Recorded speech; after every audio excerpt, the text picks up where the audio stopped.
why wouldn't you be pumped after that win? We freaking went on 4 quarters, had back and forth. We ran. I think we ran for 500 yards. I mean, my God, we just all phases of the game.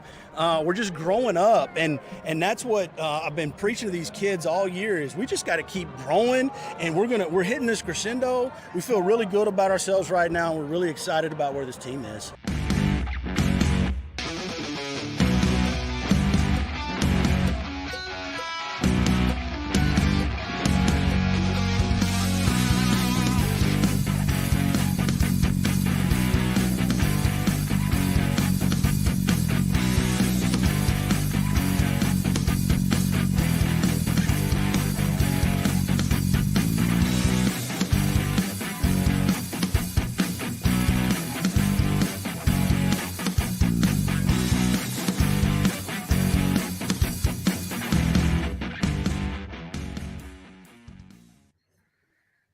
What is up, everybody? Welcome back to the Denton Gridiron Show. We are back after a 2-episode hiatus, all thanks to Lee Livingston and his need to go be with the in crowd at ACL and my need to have to do work-related crap. But we are back. It's week 8. It's the recap show. What's up, Lee? Not much right now. Now it's just back to football, back to normal life after enjoying a little downtime. Yeah, we had a bye week, and it was interesting. I almost felt naked without having to talk football. It was a couple weird of times, or go watch a game on Thursday night and everything. It was just a weird vibe for the last week plus. So good to see you again last night, and good to see you today. Where are you at? Me, I am at home this week. It's weird.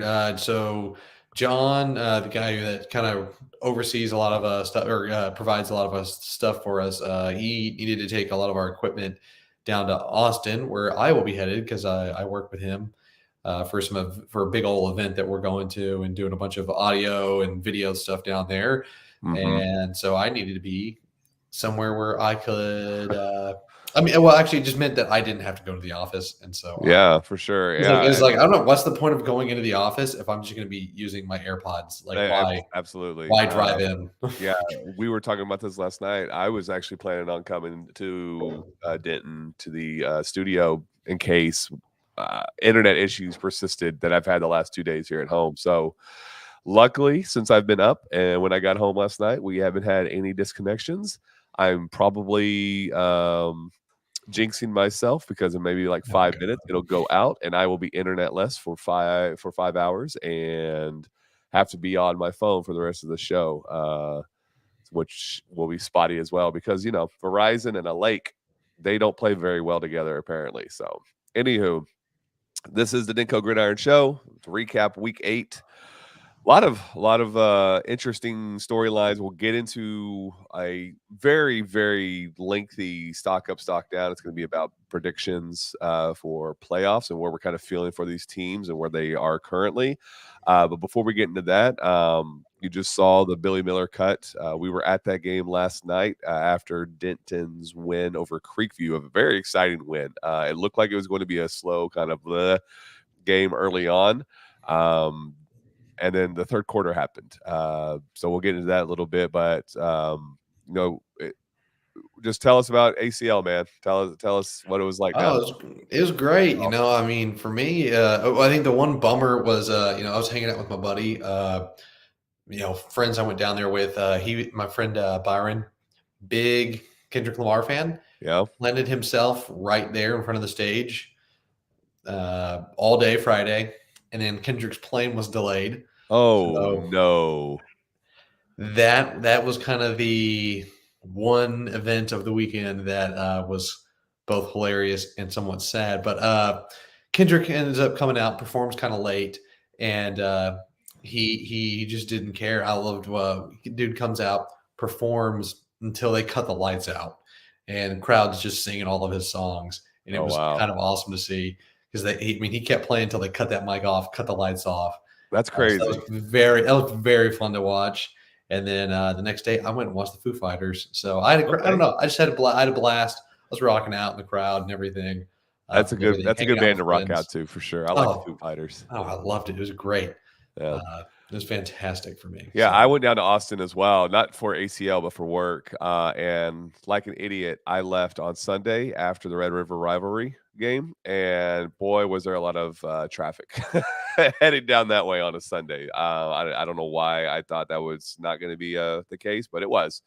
So, yeah, so that's why you missed us the last couple of weeks. Again, we appreciate if you're watching live or watching after the fact. You can always reach out to us at Denko Gridiron on all of our social channels. You can reach out to me, as you can see on, or it was on the handle, at I am Speeders. Lee, you are at just Lee at Livingston Lee Livingston 13. 13. There you go. Of I think course, there's you an can always underscore on Instagram, but it's email us at info@dencogridiron.com. All right, man, let's get into the news and notes. So we've talked about we're back. You recapped real quick about ACL. Denko teams this past week or yesterday and on Thursday, exceptional performances for the teams not playing their cross rival or cross county counterparts. 13 and 13 and 2 with an average score of 45-12. So a really solid week. I think it's the best week collectively we've seen in the area. So we like to see that.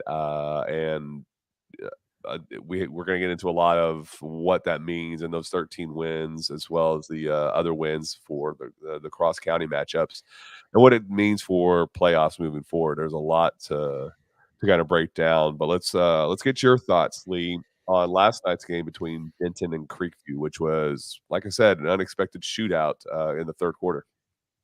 yeah. I mean, it was kind of just surprising to me all of a sudden this game that in the first half was kind of stagnant, kind of just stale in a weird way. It was like, all right, this is something. It's just Yeah. it was not. I mean, it was just not the greatest football game for a little while. And then I think in that third quarter, you saw both teams just take off and start playing.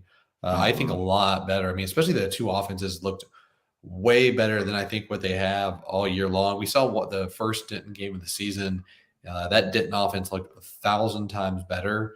Yeah. I do think that there was some poor defense on a couple of drives where there were some missed tackles and stuff. But I also think that the defenses in that second half were playing better than they were in the first half, even though they gave up more points. I think the defenses looked at least like they were playing more physical. They were hitting a little bit harder.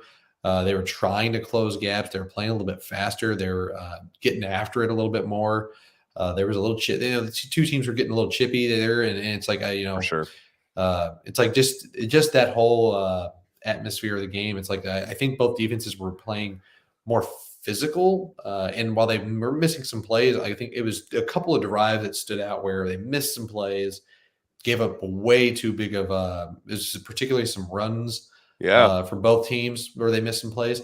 Creekview had a couple of nice throws. It was obviously, I think you mentioned the 73-yard touchdown play in your article. And then right before halftime, Creekview had a nice, it was Jet Cheney.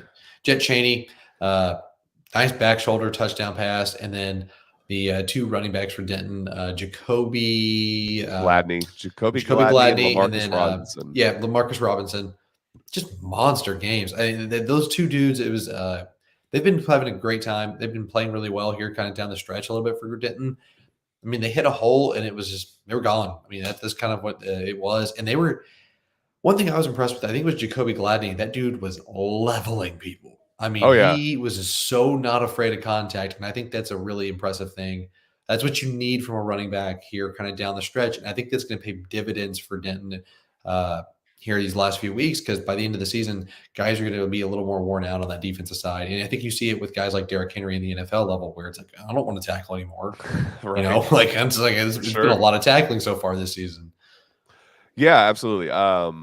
It's funny because you were up in the press box at halftime. We were just chatting and let's get this game over with. It seems a little like a struggle for both teams, and then right out the gate, there's a 73-yard one-handed catch by Isaiah Holiday for Creekview.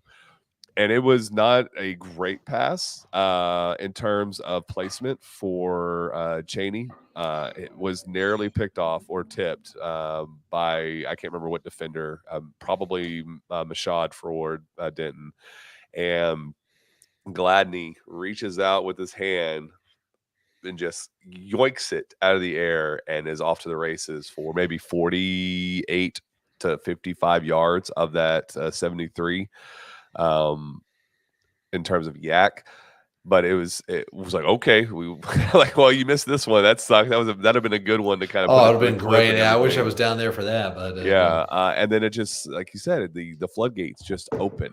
And I think because of that physicality and wanting to make big plays on defense, it led to both teams being a little bit more exposed in terms of their coverage or their alignments, or just missing the tackles altogether. But it made for a very entertaining quarter because it was 14-7 at halftime. Denton looks like they're just a little bit, more imposing of a team.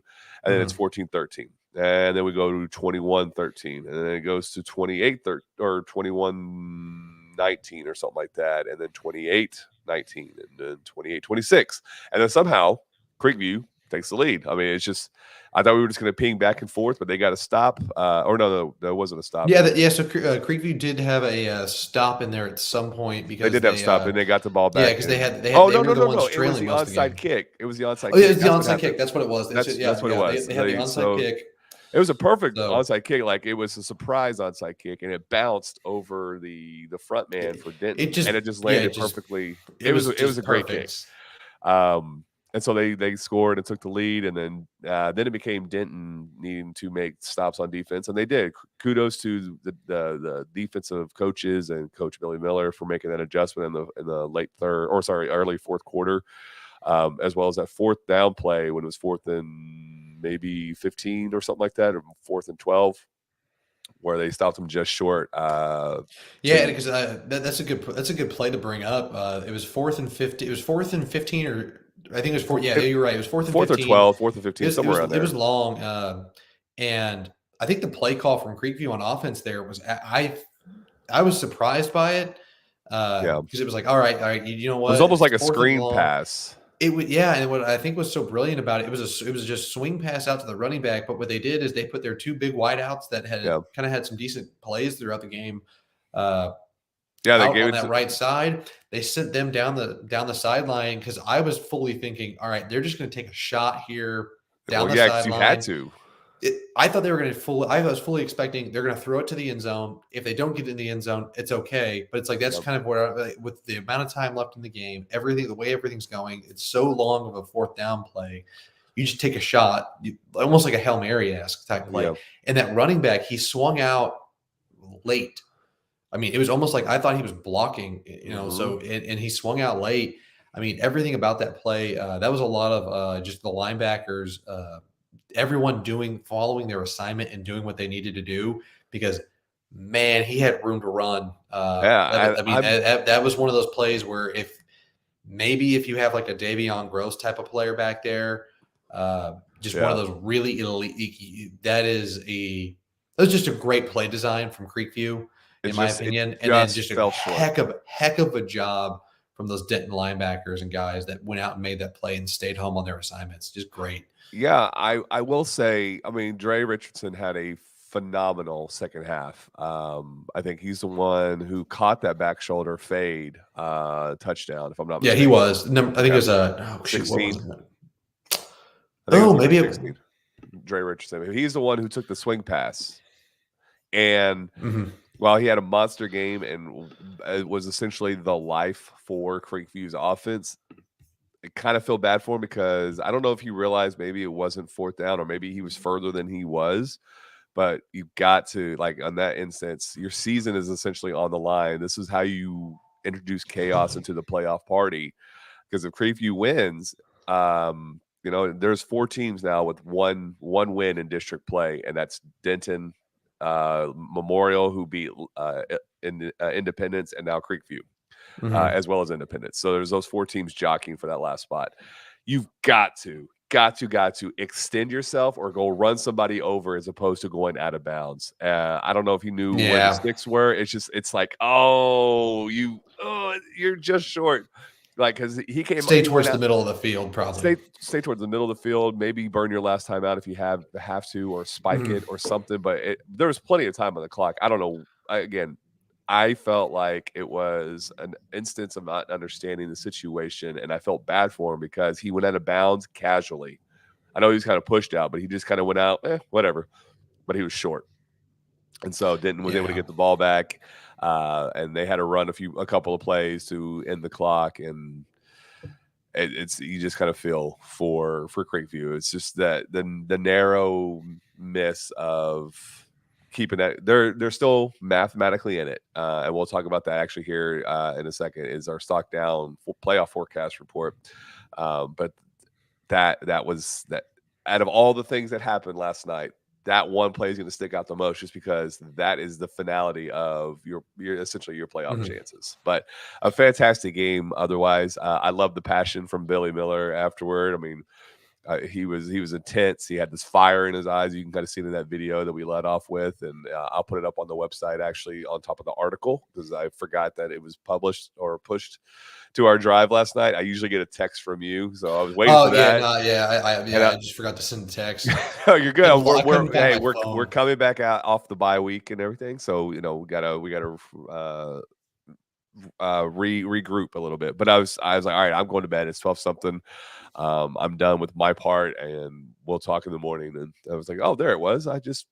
Whatever. I should have looked as well too. But anywho, but he was intense. He was fired up, and for good reasons too. That's a crucial win for Denton, and we'll talk about their prospects for the playoffs in the stock up report. But since we've alluded to it a lot, we have a lot to get through in terms of stock down and stock up for this week, and just these knee-jerk reactions of what we're seeing. Let's get into stock down for the Week 8 report and playoff forecast. Cool? Sounds good to me. All right, man. So let's start off. We'll go in big classifications down to smaller classifications, starting with 5-6A. And we've got two teams in there. Who are they? It's going to be a Little Elm we're starting off with here in the 5-6A class, and then Braswell, I believe, right? Correct. I got here in the show doc.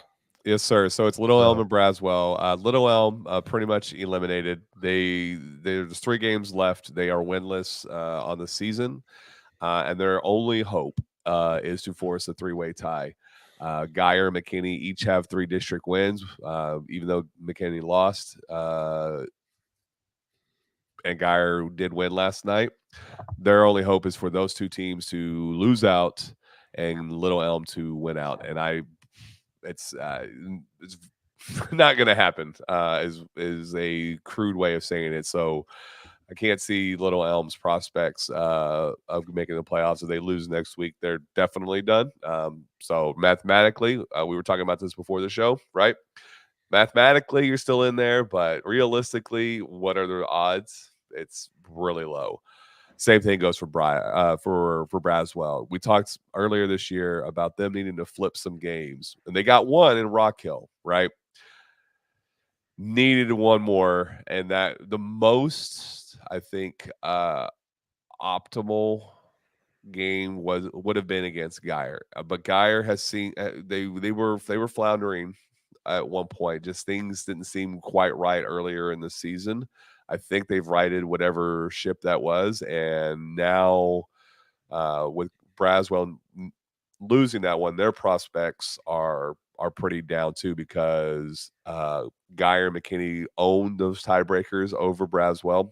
The only hope is for the same 2 teams to essentially lose twice and force a 3-way tie. But Braswell has Prosper, and then they have Little Elm and Boyd.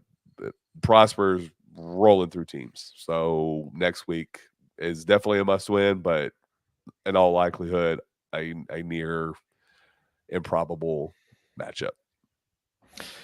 Yeah, I mean, it's really nothing much for me to add into that segment. I mean, it's just that we talked about, like you said, math says you're still technically in it. Yep. It's so there is a path there, and it's like it's a great way to make sure that the guys are still going to go out and fight. If you're a coach or somebody, it's like, okay, I still it still keeps that competitive juice there, and hope to keep your football career alive if you're somebody that's maybe not going to go play in college or something.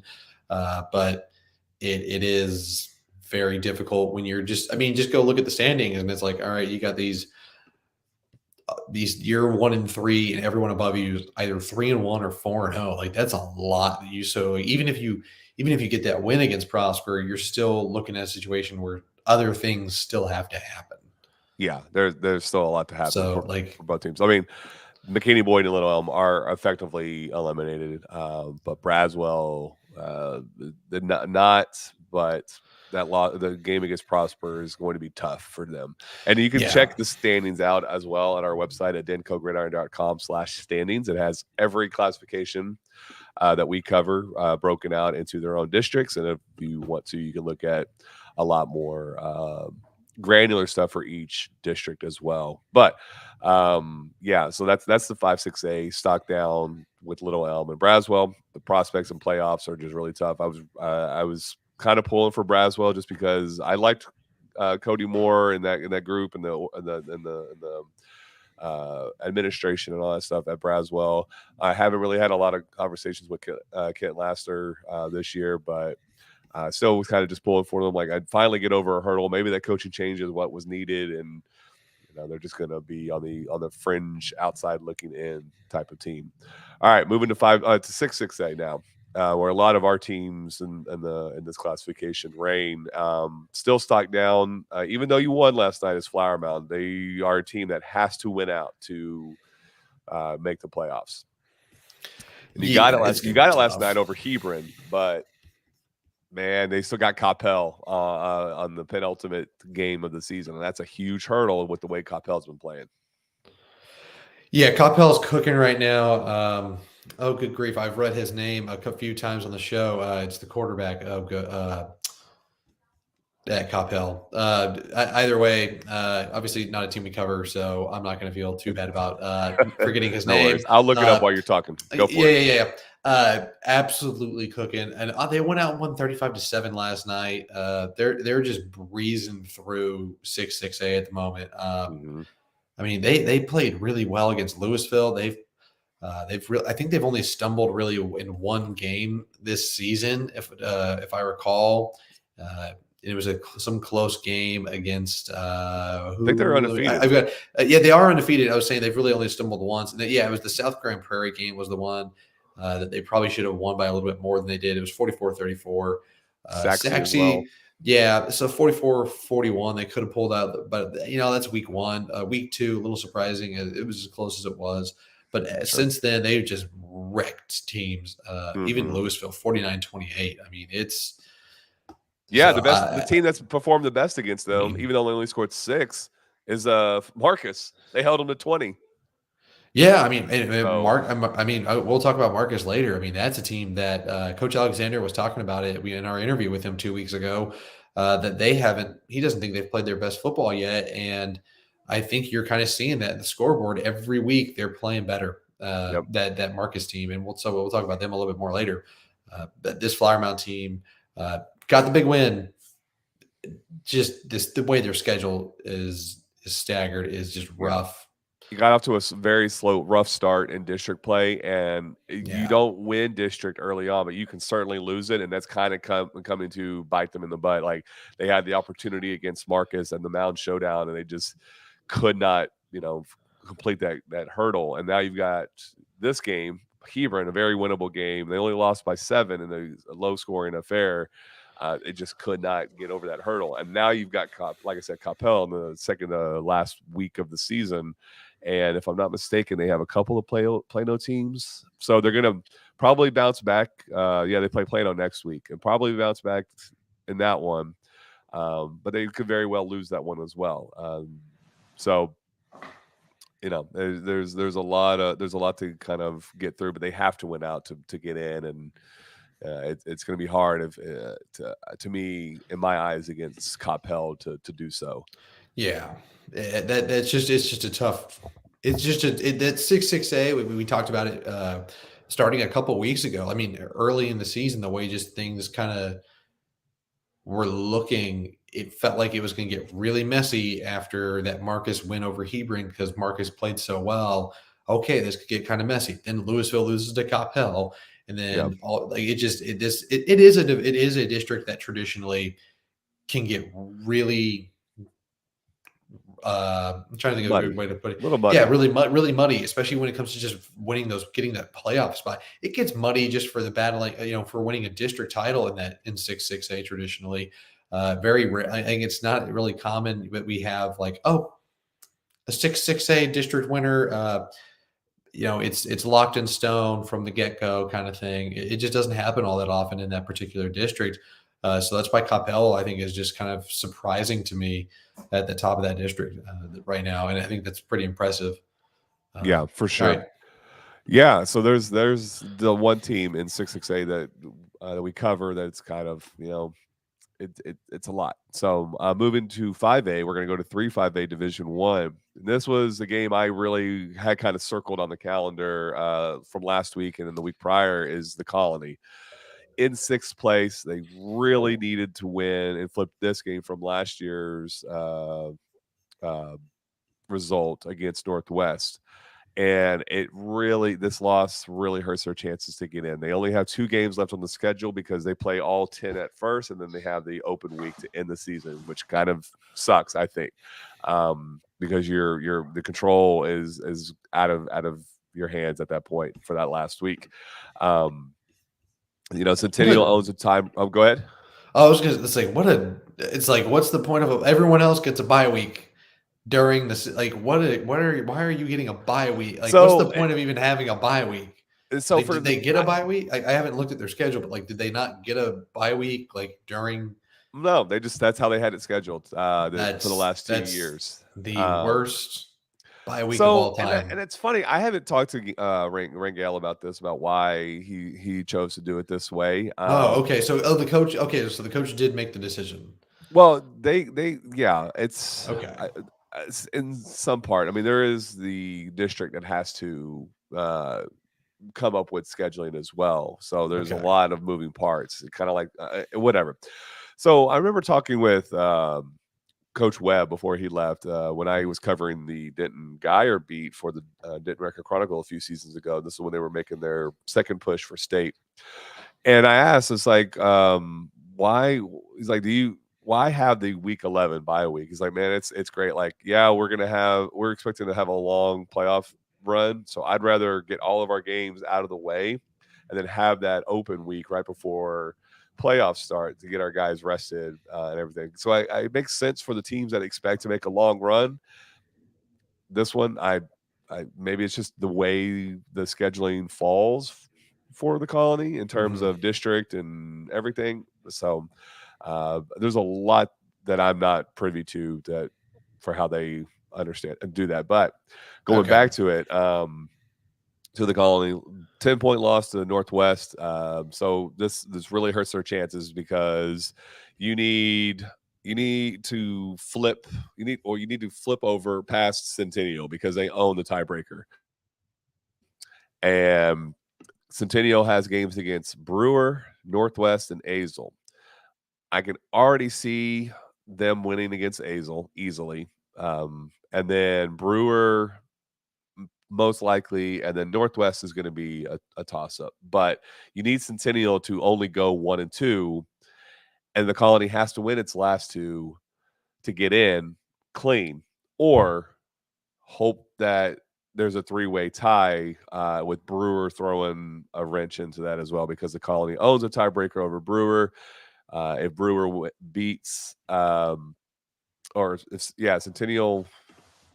I think, beats Northwest and Azle, but loses to Brewer, and the Colony wins out, there's this 3-way tie, and then I think it's a coin flip situation at that point. So there's a lot that has to go into the Colony getting in. They needed this win to do it. Really, you have 2 games left against Azle and Saginaw, so it's very possible you finish 5-3. What's the record in district? They are currently 3-3. 3-3 in district. Yeah, so it's possible you finish 5-3 with a winning record in the district side of things and still miss out. So we talked to Carson after that thrilling win over Ryan, which was a huge lift into their playoff prospects. We asked him, he's like, "Is this a playoff team?" And he's like, "Oh yeah, definitely. We got some work to do against Alito next week," which everybody does. But they needed this win, and it's at home. It's unfortunate because now you have 2 games left. Everybody else is 3, and you're just gonna have to sit and wait and see what happens. For the rest of the teams like Centennial and Brewer, who are both 3-2 in district play. Yeah, it sucks because, like you said, I mean, they got that massive win against Ryan, and they've been playing a lot better football since the beginning of the season, where they did not look good. I mean, they were playing real poor football early on, and I think the coaching staff they were real amped up after that Ryan win, especially just because the team flipped the switch. Like they figured out what was going on and what to do. You can just see in the box score, like the team's just playing better week to week compared to what they were doing kind of early in the year. And, outside of Alito for sure. Oh yeah, and I that game to me, we're just like I'm not. Does it count? Yeah. Like this, like let's be real here. It's like Alito is going to play maybe one team the rest of the way through, and it's either going to be like in the semis or something, or even. Yeah. Maybe they play one team that really competes with them this year, and like it's Geyer. It's like it's a 6A team.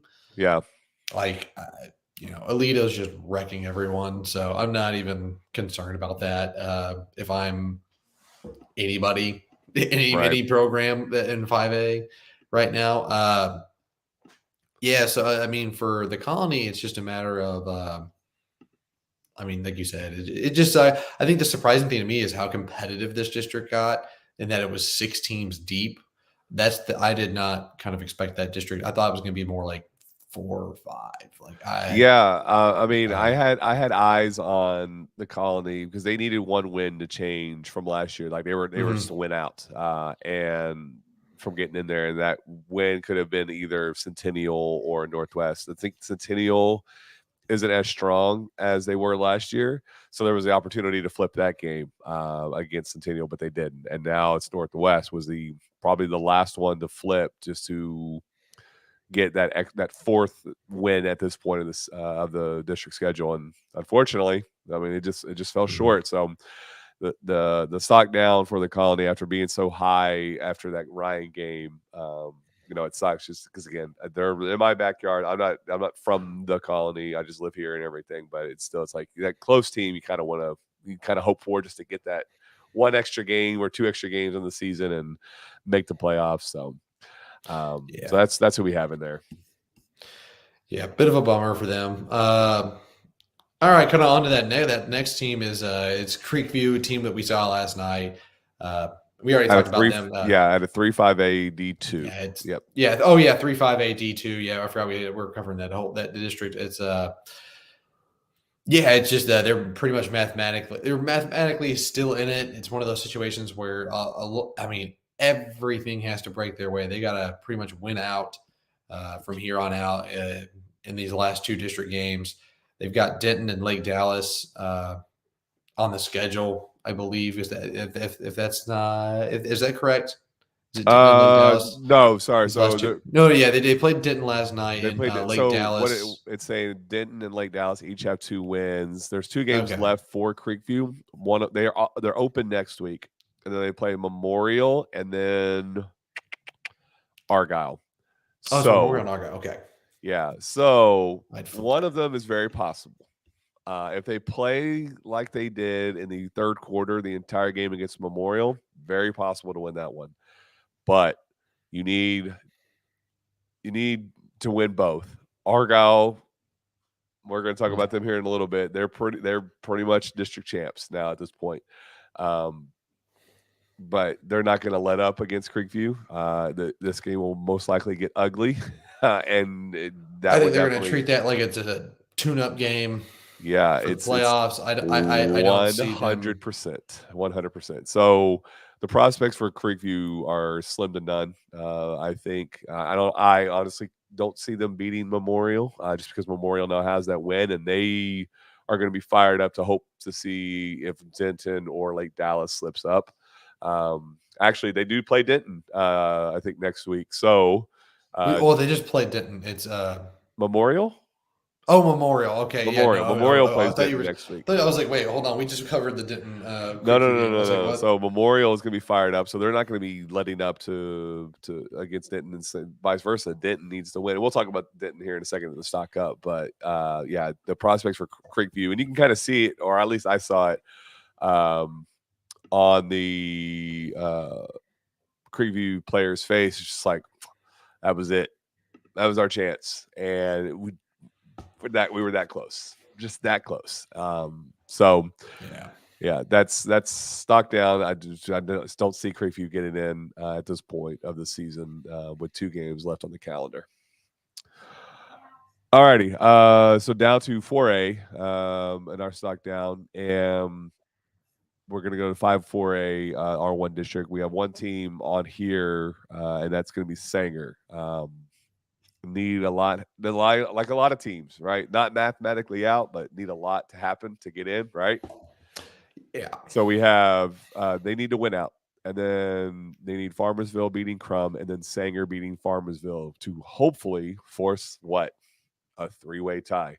And where you're looking at, I think Sanger got it. No, Sanger got in clean last year. I think maybe it was a 3-way tie. I can't remember off the top of my head. There's too many ties.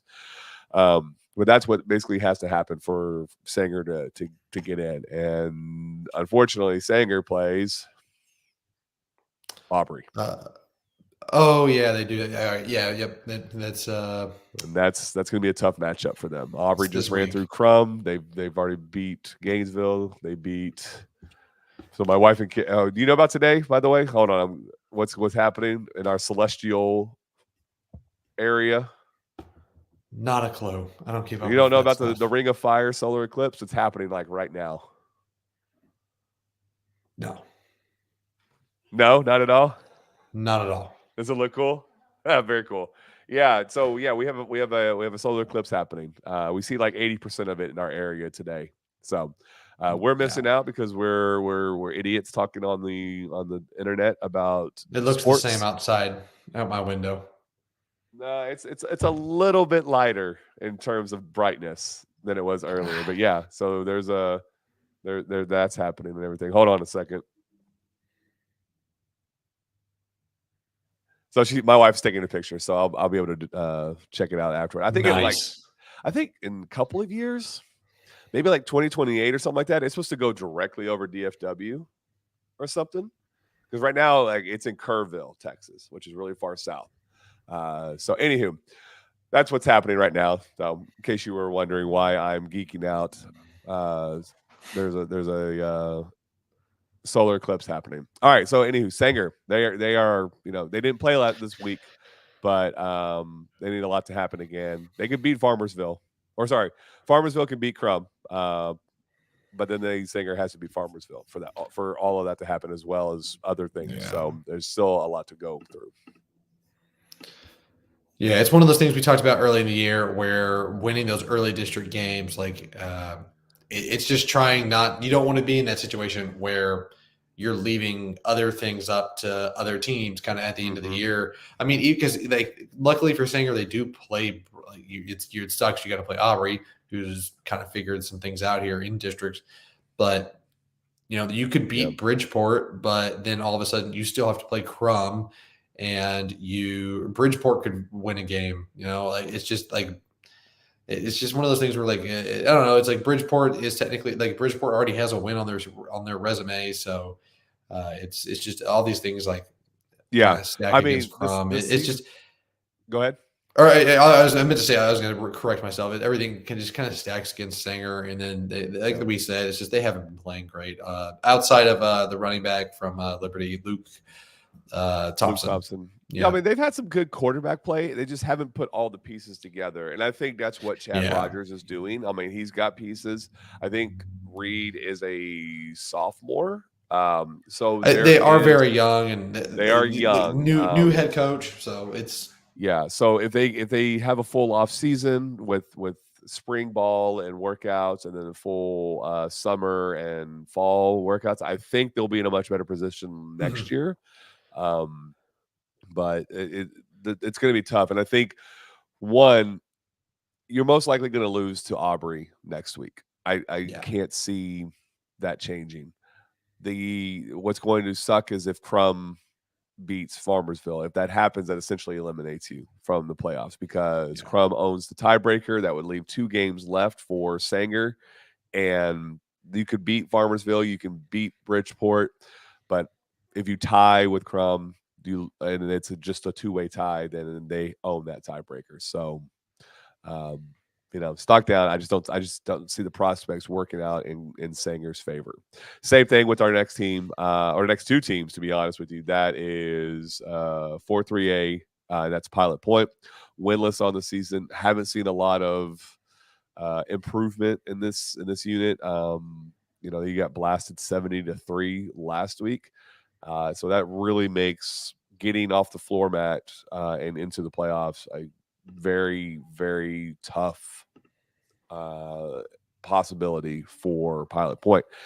And then to wrap it up, Coram Dio lost last night to Tyler Grace Community. I haven't seen, in the same vein, a lot of prospects for that school or that team to get into the playoffs this year. I don't know if it can beat Grapevine Faith. You only need 1 win in that district, I think, and that their last one would potentially, I think, would be Grapevine Faith. So that's kind of where we're at. There's 1, 2, 3, 4, 5, 6, 7, 8 teams that we cover out of the 28 that we see the prospects being really low. Which means we have 20 to talk about after this short break, as John talks to you again about supporting us, supporting Denko Gridiron, as well as contributing if you like. So everything's bigger in Texas, especially Texas high school football. We're entering our 7th season with the Denko Gridiron platform. We started this 7 years ago, right across the street at West Oak Coffee Bar. Just an idea to bring content directly wherever you are. Be a part of the community. Join us. Help our contributors to tell the stories each and every Friday night throughout the season. Talking your town, your team. John is covering up a ketchup stain on that shirt. Oh God, that'd be fun. Most likely, it'd be, if anything, it would probably be a coffee stain. Oh my goodness! But that would happen right here. I think. I don't know. Maybe as a whole there or something. I don't know. Anywho. Appreciate John's message every week. If you're interested in supporting us, or if you're interested or want to contribute in some way, whether that's on these shows or writing or video or photography or whatever, boom, reading my mind with the info at DenkoGridiron.com. Of course, you can always follow us on our socials. That's at Denko Gridiron. That's going to be on Twitter X, Facebook, YouTube, Threads, Instagram, all the channels. We appreciate the engagement we're getting, all the likes and the follow backs and everything like that for the content we're putting out. So keep at it, because we're trying to, quote unquote, grow the show. All right, stock up. We've got 20 teams, I believe, in here to talk about. The nice thing is some of them you just it's kind of a known. Yeah, absolutely. So let's go with 4-6A. We'll go back down from top to bottom. 4-6A, the only team we have in there is Nelson. They're in. We have no issue. There's nothing else to really say. We're only waiting for that October 27th matchup between South Lake Carroll and them. Last year could have been fun. I think the rain that delayed that game kind of ruined sucked the energy right out of that game. Oh, such a energy suck. We were delayed 2 hours, I think. Yeah, I don't remember why, but I was at home because I couldn't go to a game for that night for some reason. Yeah. I don't remember why, but it was a Thursday night game. Yeah, I think, and I was watching. I think so too. It stunk. Yeah, for sure. I was trying to watch it, but yeah, we see no they're basically in. Nelson's in. Where they fall, and they're probably going to be Division 1 or Division 2 top seed because they're the smaller of the school. But if they win district outright or fall in second place, quote unquote, will be up to that matchup against South Lake Carroll. All right, moving on to 5-6A. Geyer, your school. I'll let you talk about Geyer. Yeah, Geyer. It's good to see them playing, I think, a little bit better here. Obviously, there's been some quarterback change here and there, but I mean, they own the tiebreakers over Braswell and whatnot. But I'm not even really concerned about the tiebreakers at this point in the season. They're 3-1 in district. It's just not. It's just I don't. I think it's more of a. I have a hard time seeing Braswell or Little Elm getting in just because it's just so much has to happen for them. And like Geyer would just for Geyer not to get in, the entire, it'd have to be catastrophic at this point. It just you'd have to. It just would every little thing would have to go wrong, and I have a hard time seeing that for Geyer at this point. It's a solid program, run well. So, who do they have left? I can't remember off the top of my head. I've got the schedule pulled up. They've got Allen and McKinney left, so they do have two tough games. Two tough games. They could easily be 3-3 after those two games, easily. Yeah, but then you finish with Rock Hill. Yeah, so and that's the problem is if you're Braswell or Little Elm, either team, it's like you don't have the tiebreaker, the head-to-head on Geyer or McKinney. Oh yeah, or McKinney, and like Rock Hill is just sitting there, like, and Geyer gets to finish with Rock Hill, and if I check McKinney plays Rock Hill this week or on October 20th, so yeah, it's just not. It just doesn't work out for those two schools. So Geyer, I think, is fine in that 5-6A division. And then now we get into the more interesting thing with 6-6A. Yeah, I just before we go to 6-6A real quick. Okay. In terms of the 4 teams that were projected to make the playoffs are in the playoffs, or not in the playoffs, but are 1 through 4 right now. Mm-hmm. If that game against McKinney, that one's going to determine which seed Geyer gets. Because right now they are both 3-1. If Geyer wins, they would be the Division 2 top seed. If they lose, McKinney would be the Division 2 top seed. So that will, of course, affect the trajectory of the playoffs for both teams, because now you're looking at either playing Louisville or Coppell. So that will determine that. So we could be having Geyer or Coppell in the bi-district round of the playoffs potentially if they lose. If they win, they could be playing Louisville, right? Yeah. Either way, it's no, because Louisville would be D1. Oh, they would be D1. Sorry, you're right. I'm thinking of it would be Marcus. It'd be Marcus. Marcus again, Marcus. or it'd be Marcus or Hebron. Yeah, because that's one of the benefits that Geyer's had is they've never had to play. They don't typically have to play. Yeah, the 6-6A top seed. I have my wires crossed. D1. Okay, so now we can go to 6-6A after we kind of clear up that mud with what is it? The little life straw. Have you ever heard about those? The what? Life straw. Are you familiar with this? What the heck is that? Lee, do you get out at all? Do you touch grass? Yeah, all the time. I was literally at a music festival, man. That's true. You did. Well, that's concrete. That's not grass. Anywho, it was on a park, sir. Oh, fair enough. So the life straw is like it's this filtering straw. You can't like drink mud, but you essentially put it into muddy water. And it's crap! I have seen that stupid thing. Yeah, it's not stupid. It actually works. So it's a dumb invention. For people who camp like I do, it's not a dumb invention. So suck it, sir. All right. Learn how to conserve your own water. I'll just drink my own urine, right? Man, there you go. Do the not Survivor Man, but whatever. All right. Like, so 6-6A. Louisville, as we kind of fumbled on earlier, they're sitting in the Division 1 C2. They have games left against Marcus, Plano East, and Hebron. So they're essentially in. I see wins against Plano East and Hebron, to be honest. I'm not sure about the Battle of the Axe. Next week. I have no clue where that one's going. We've seen up and down for both teams, and I feel like we're just having this little weird intertwining mishmash of expectations for both of them. So I have no clue where to lean on that one. And speaking of Marcus is sitting in the Division II seed 1. So Geyer loses and Marcus stays above Hebron. They would meet, but they have games against Louisville, Plano, and Plano East. So even if they lose against Louisville, pretty easy. Well, I don't know about easy with Plano East. They're not bad, but Plano seems like a lock of a win, and then Plano East could go either way easily.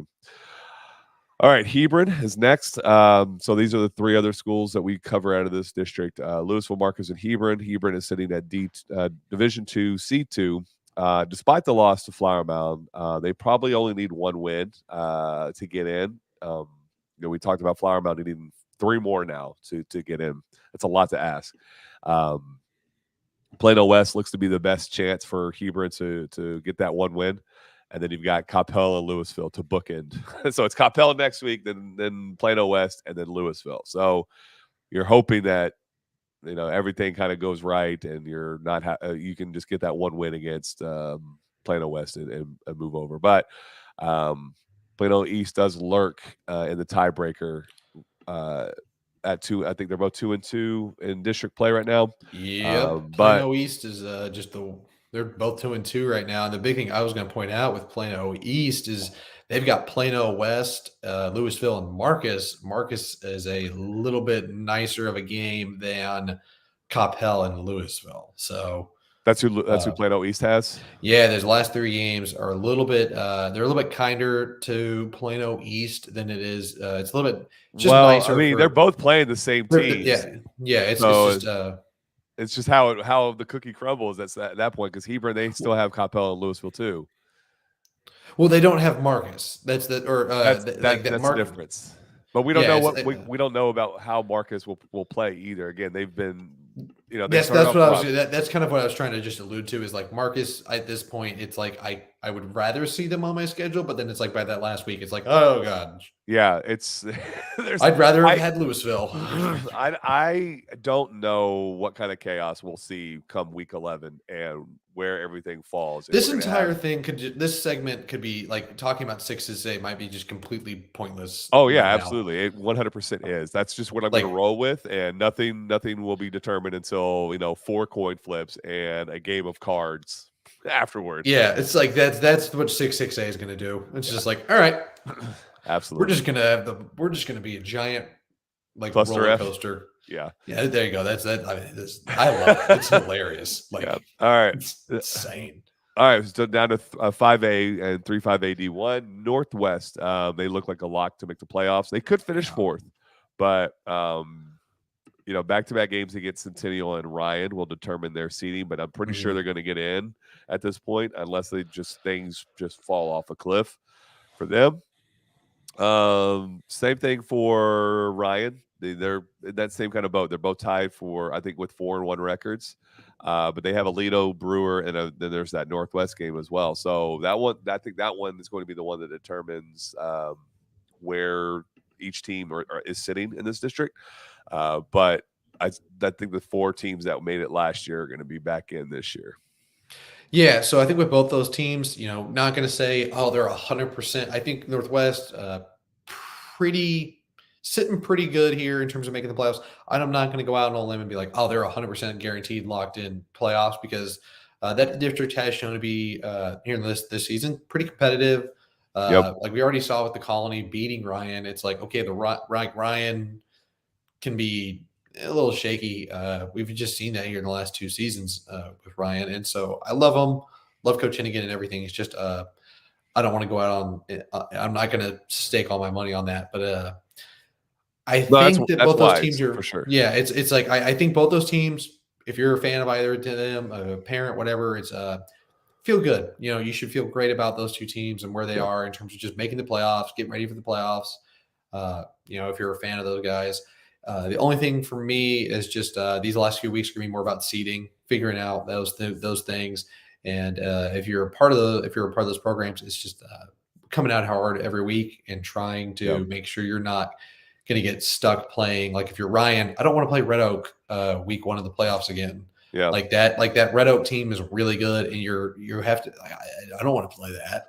I mean, yeah, you might have to. It's just I don't want to do that because they've got 3 or 4 guys over there at Red Oak right now that are, if I recall, they've got 2 or 3. I think it's 2 guys that are 4 or 5 star. I know they got the one D lineman or linebacker that's just a monster. It's like I don't want to deal with that. The first week of the playoffs, like just avoid that some way, shape, or form.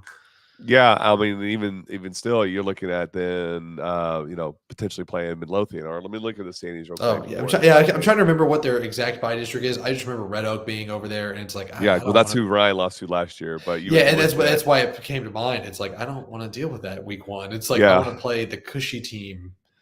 I don't even know if there is 1 through 3. I don't know if there is a cushy team out of 4-5A Division 1. You have Red Oak, Midlothian, and Lake Belton. A combined. Oh, that sounds fun. A combined 15-1 on the season. So, yeah. And then Colleen Shoemaker are battling.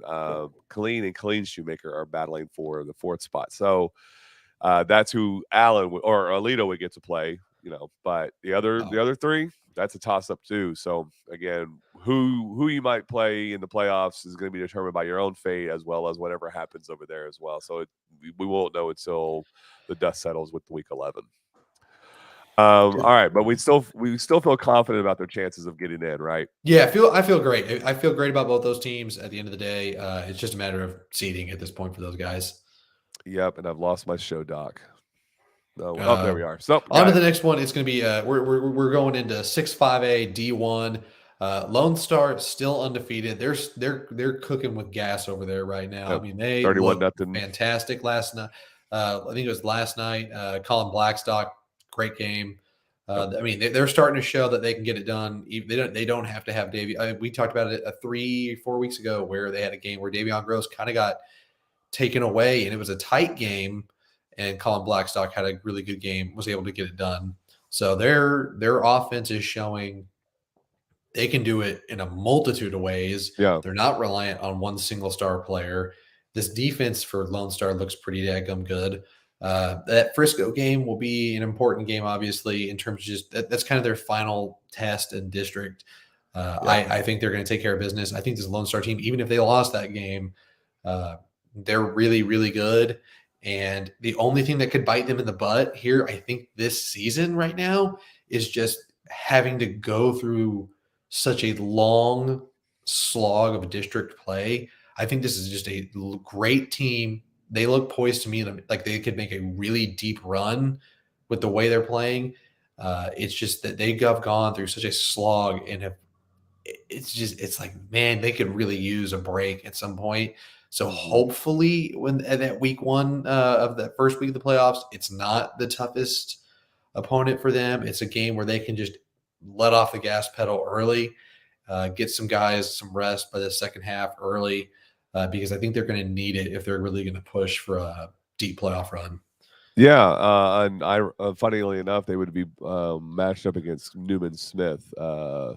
And I don't know that's not a cakewalk to me. If they end up with Newman Smith, I think that's the way that Newman Smith looked early in where their record was. I think a week they were 5-1 going into this week, and that team lost, I think last night, but last night, so they're 5-2. Then 5-2. Either way, that's a team that's really athletic, and I love the way that they're coached really, really, really well for a second-year head coach that just completely flipped that program.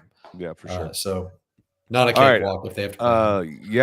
Other teams in this district were I'm confident in Reedy not having an issue getting in. They murdered Sherman last night. Was it 59-0? So that was bad. they're rolling right through it. Tristan Airy is the straw that stirs that drink, as well as Khalil Smith.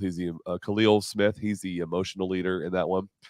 And then I debated on this one, but I kind of feel like Wakeland should be able to sneak into the playoffs. Right now, they're a half game behind Heritage, but they also have one more game on the schedule than Heritage does not have. They also beat Heritage, correct? Yeah, they own so the they started head-to-head on them, district. so They started the district with a win against Heritage, so that was key. But Heritage, they have Reedy and Lone Star. So we just talked about two teams that are cooking, and now they have to play those two, or they have to play Heritage. and the good thing for Wakeland, they already knocked those two guys. Wakeland had to play the brunt of they had to play all the big dogs early in the year. So if you're a Wakeland fan, good for you.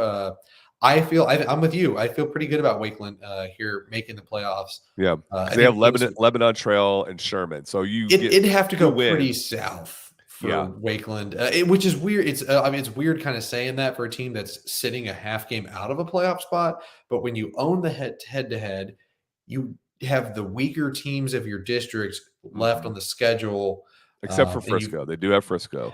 Okay, they did still have Frisco. For some reason, I thought they had already played Frisco. No, they still got Frisco to end the season. You still have Frisco, but if you chalk that up as a loss, if you just went in ahead and said, "Yeah, we're going to lose this one," you still have Lebanon Trail and Sherman, and which would, as you said, seem like the easier route to get to the playoffs.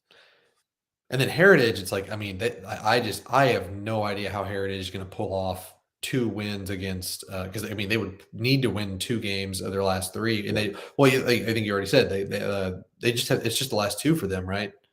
Yeah, it's the last 2. Yeah. The only feather in their hat is that they went to overtime against Frisco on Thursday and lost 10-7 in overtime. So we've seen some wacky stuff though in that district. Yeah, and that's the part is Heritage consistently. I don't know how much of that is Frisco, like I mentioned with Lone Star. It's like this district, they start early. I think that's I think we have to really reiterate is this district starts really early. Yep. It's a lot more district games. It's a very deep district. So Heritage could pull off a win here or there. I just would be shocked if it's against Reedy or Lone Star. That would be. I would be too, but we don't know. I don't know maybe I don't know what team Heritage is. Are they the team that lost 56-21 to Wakeland, or are they really the team that lost 10-7 in overtime to Frisco? So, they definitely control their own fate. But I feel better about Wakeland sneaking in over Heritage than Heritage going out and beating one of these 2 teams, if not both. Yeah. So, all right, 358D2.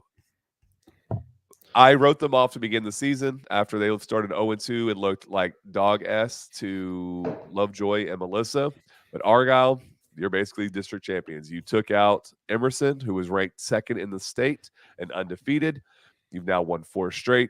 The rest of the schedule goes well in your favor. I think you have Independence. No, not Independence. No Memorials on there. And I can't think of it off the top of my head. I gotcha. I'll look it up. I'm looking it up too. Okay. Denton and then Creekview. Pretty much. Oh, so they have Independence, Denton, and Creekview. So yeah, 3 very easily winnable games. Hat tip to the Argyle for writing my write-off off and essentially taking the district title. Yeah, I mean, I kind of was like, okay, at week 1, it's like, okay, maybe Melissa all right, Melissa's really good. It's like, maybe it was just a week 1 fluke. And then, okay, this Lovejoy game's kind of weird. And then like that Grapevine game got cut short. So it's like, I don't know what to think of that. And then all of a sudden you get into district play and it's like, oh, they're figuring it out. Oh yeah. Oh, all right. And then Rogers told us too that we have a lot of young people and we're trying to figure it out. And then what was it? The Lake Dallas game. It's like, I think we talked about it beforehand. It's like, all right, like Argyle is either going to come out here and blow their doors off and we're going to be like, okay, Argyle's back. Yeah. Or Lake Dallas is going to kind of enter that next tier of what we think they are. And Argyle blew their doors off and it's like, okay. And then they come out, they beat Emerson. I think there's a couple of spots where just a little concerned, but that in terms of just what might happen later in the playoffs. But like for right now, it's like Argyle's, that's a different conversation for a different day. I mean, right now, Argyle looks phenomenal. Yeah, for sure. I mean, there's a reason why they're state ranked again and after just 3 wins on the season. So, they'll move up, and yeah, we'll probably expect a mid to deep playoff run again from them. All right, staying with 3-5 AD2 as we try to get through the rest of the schools and not belabor this show as long as possible, but we have Lake Dallas and Denton. Lake Dallas should be in. They have Independence and Denton left. I see them easily handling Independence if Memorial can handle them with relative ease. And then Denton, they only need one win to get in. That's, hats off to Billy Miller and that team last night for not laying down when they lost the lead and shutting it down and being that one step away, just one more win. And that's going to be probably against Memorial next week to get that one. That game against Lake Dallas, though, will probably determine the seeding if it already hadn't been decided by them. But yeah, I'm sure it's nice to get that monkey off the back if you're Billy Miller. It's been a while since Denton has been in the playoffs.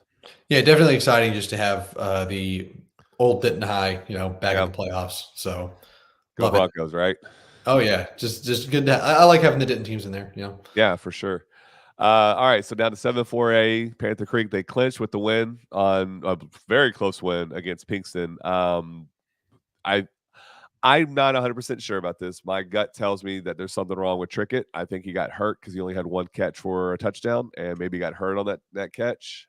But they started off hot, and then Pinkston came back and made it close. But they're in with that 1-point win. Now we just need to figure out what seed they are, and that'll be determined against Salina the next week or 2 weeks from now. 2 weeks from now. That's the last game of the season.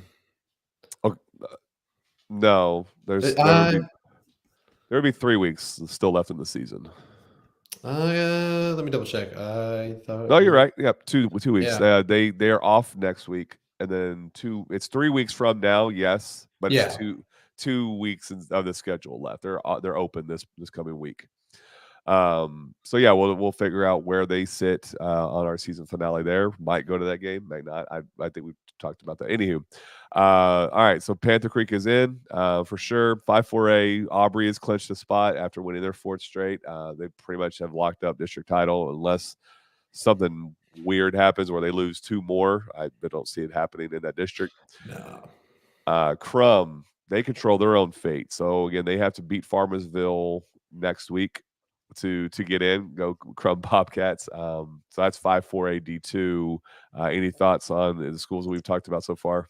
Just excited for Crum. I think that's a program it's been a little while since they've had some playoff action in their life, and I want to see the Crum Bobcats out there. They're just north of Denton, and it's you want to see some of those smaller schools in there. And I know Crum really loves their football, so really hoping for them to get that win against Farmersville, get back into the playoffs. I've talked about it. I think Ty Taper's fun to watch. It's a fun team. So yeah, when he's on, man, they're on for sure. Like when it's fun. And so it's like, all right, I want them in that playoffs. Give us another chance maybe to get out there for a game if it allows for it, great. Yeah. If not, obviously, it is what it is. But it's like, I want the Bobcats out there. I think also wetting the beak for these younger players for Crum will do wonders for them next year as well, especially Ty Tabor, because they were just, I think, a game away last year from getting in, and they get in this year. And then, who knows what happens next year? Maybe they're a 2nd or 3rd seed or whatever, and, rolling through teams and whatnot. So we'll see. All right, down to 4-3 AD1, and that's Ponder. They are in 4th right now, but they essentially they control their own destiny in terms of getting in. I think if my math and scheduling work is correct, if they beat Peaster next week, they're in. So that'll be good after the wheels fell off last year after a hot start. It'll be good for Marcus Scholes in his first year to take that slow start and build it into a playoff team. And that's where we're tracking so far for Ponder. So I feel good about where they're at and who they have coming up and being in the playoffs. And it's kind of the same thing as Crum, where it's like, I'm just excited for that Sure. You know, that smaller pro because they love their football, and I think it's just it's a little bit younger program, so interested in terms of it hadn't been around as long. So just excited for them, excited for Coach Scholes in his first year. Like that's really cool. I think for a head coach in their first year to be there and try to get into the playoffs. So yeah, for sure. So yeah, that's the UIL schools, and then we'll quickly breeze through TAPS. Prestonwood, they look so much better than everybody else, not named Parrish. I don't see them not making the playoffs. The season finale will determine their seeding for the TAPS playoffs, which will start with, I think, the area round is what they go with, because it's like four rounds, I think, of playoffs for TAPS. So they're cruising. They put up 70 last night against Nolan Catholic, who used to be a good program, but I can't see them faltering at all. The only one I can see them losing to is Parrish. TAPS 2 District 1 Liberty. I can't see them losing the district title at all. They're only giving up 42 points this year. That's it, 42 in 7 games, and they're winning by 47 points a game. And they just so happened to win 46-0 last night over Midland Christian. So everything seems to be coming up. Warriors on out there. So no qualms of giving them the you're in and you're good, and let's now sustain the playoff march this year as opposed to losing in the first round. And then TAPS 2 District 2 Frisco Legacy also looks like they're going to be a lock to make the playoffs. Right now they're tied with Tyler Grace. Next week against them will determine that pecking order, and I think 1 win in 3 weeks will clinch for Legacy, who missed out last year in the playoffs in the season finale against Coram Dio. So that's the stock up and the stock down report. A very lengthy one. Probably could have broken it up into 2 different weeks. Maybe just do stock down for this week, whatever. But we're going to have these conversations for the next few weeks as playoffs get determined and decided. This is my favorite part of the year, to be honest. Not the playoff march, not the early or the middle early portion of the season. It's right now when it's basically nut cutting time, right? Yeah, you're figuring out who's going to make it, who's not. Who's going. Like it's a lot of teams are going to get cut right now. It's almost like fall training camp. Yeah, absolutely, for sure. Yeah, this is my favorite part of the season is teams vying for playoff spots and keeping those seasons alive, or other teams ruining other teams' chances and stuff. So it's just it's fun because it gets wacky and it gets really intense as well. I think last night, as we saw with Creekview and Denton, that intensity ramped up late in that game because of what was on the line, right? Mm-hmm. Yeah. I think you see it with you'll see a game where it's a team that hasn't played well all year. It feels like they haven't really played well all year and whatnot. Like, what's going on here? It's like they're coming out, they're playing. Their lives are on the line. It feels like. Yeah. So for sure. All right, man. Hey, we did it. We went 75 minutes. Can you believe it?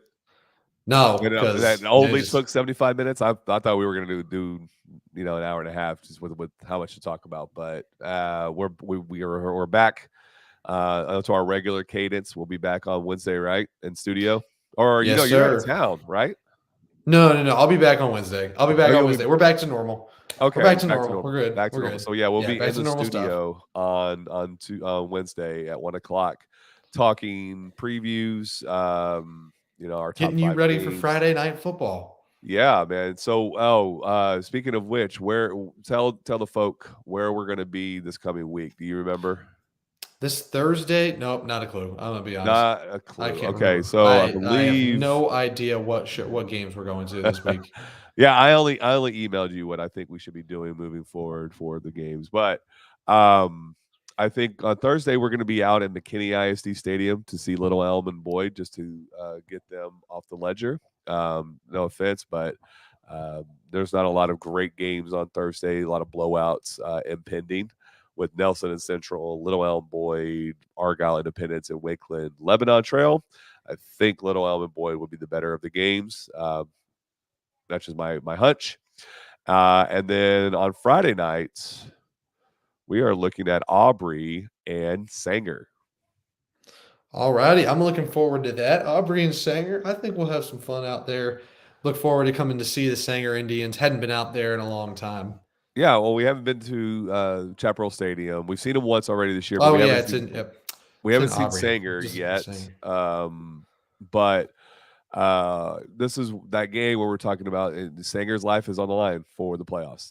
They have a lot to get over in the hurdle, and it starts with Aubrey. And if you can somehow take down the district champs and the team that's rolling through everybody right now, then hats off, and wow, we've got a story to tell. But we also just want to see them as well and kind of see them in person and what the prospects look like moving forward. We kind of touched on it. They have a lot of young players. They're working in a new system still and a coach. So maybe they show something that leads to some positivity moving forward. So next week, Thursday, Little Elm and Boyd, and then Friday, Sanger versus Aubrey. But there's a lot of other good games on Friday night. Louisville and Marcus is a huge one. Reedy and Frisco. Who else do we have on here? Geyer and Allen. I mean, a lot of attention. Interesting matchups in week 9. All right, Lee, sign us off, man. What's happening with you today? Me? No, I gotta take it away. All right, everybody else. I think Steven's Wi-Fi has officially. Oh, yeah, Wi-Fi's going out. All right. Good timing.